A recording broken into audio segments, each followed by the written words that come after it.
तर नमस्कार. रविवार, सोमवार आणि मंगळवार असे 3 दिवस सोलापूर कांदा मार्केट हे बंद राहणार आहे.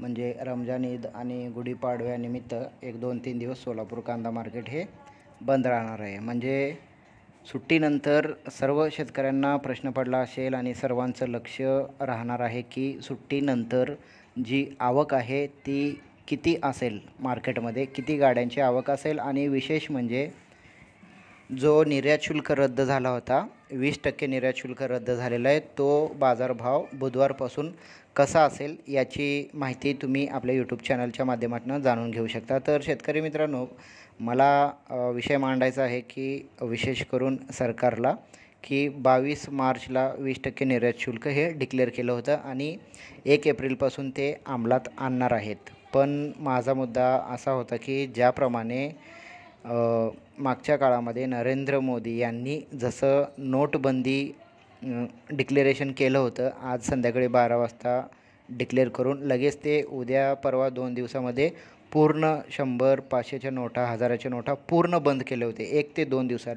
मग मला इथं माझा प्रश्न असा आहे की 22 मार्चला तुम्ही जो 20% निर्यात शुल्क केला होता, तो तेव्हा डिक्लेरेशन करून 1 तारीखला म्हणजे या 8 ते 10 दिवसामध्ये काय नाश्ता करून घ्या असं सांगायचं होतं का? बाकीच्यांना शहाणं करायचं होतं का? असं माझं पर्सनल विचार आहे.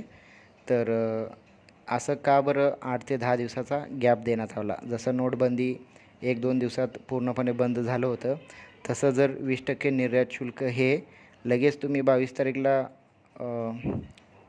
22 तारीखला जो निर्यात शुल्क डिक्लेरेशन केलं होतं, तो लगेच 24 तारीखपासून तुम्ही अंमलात आणायला पाहिजे होतं. 8 दिवस का बरं लागलं याचं जरा मला खेद वाटतो. आणि 1 एप्रिलपासून मोठ्या प्रमाणात निर्यात होणार आहे बाहेरच्या देशामध्ये, कारण 20% निर्यात शुल्क हे पूर्णपणे रद्द होणार आहे, बरोबर. आणि मागील 23 तारखेपासून आवक ही भरपूर कमी आहे. जो सोलापूर कांदा मार्केटमध्ये जी आवक आहे 150पर्यंत गाड्यांची आवक कमी आहे. आणि माझा अंदाज असा आहे की 2500 ते 3200 रुपयेपर्यंत असा कांदा बाजारभाव राहील असा माझा अंदाज आहे. बाकी 4-5 दिवस ढगाळ वातावरण आहे, पावसाची शक्यता आहे. आपले कांदे कोणी काढून ठेवले असतील तर त्यांनी आपल्या कांद्याची काळजी घ्या आणि कांदे झाकून ठेवा. शेतकऱ्यांना सध्या किंवा काळजी करण्यासारखी गोष्ट ती म्हणजे एवढीच आहे की पावसाची शक्यता आहे आणि तुमचा कांदा तुम्ही व्यवस्थित काळजी करून घेऊ शकता. तर मला वाटतं जो जानेवारी महिन्यात लागवड झाली आहे त्यांना करपा रोग असं येण्याची संभावना आहे जानेवारी महिन्यामध्ये जो कांदा लागवड झालेला आहे त्याच्यामुळं. आणि दुसरी गोष्ट, पाण्याअभावी कांदा उत्पादनामध्ये घट आहे, 31% कांदा असा घट होऊ शकतो असा माझा अंदाज आहे. तर शेतकरी मित्रांनो, हा व्हिडिओ इथंच थांबवूया.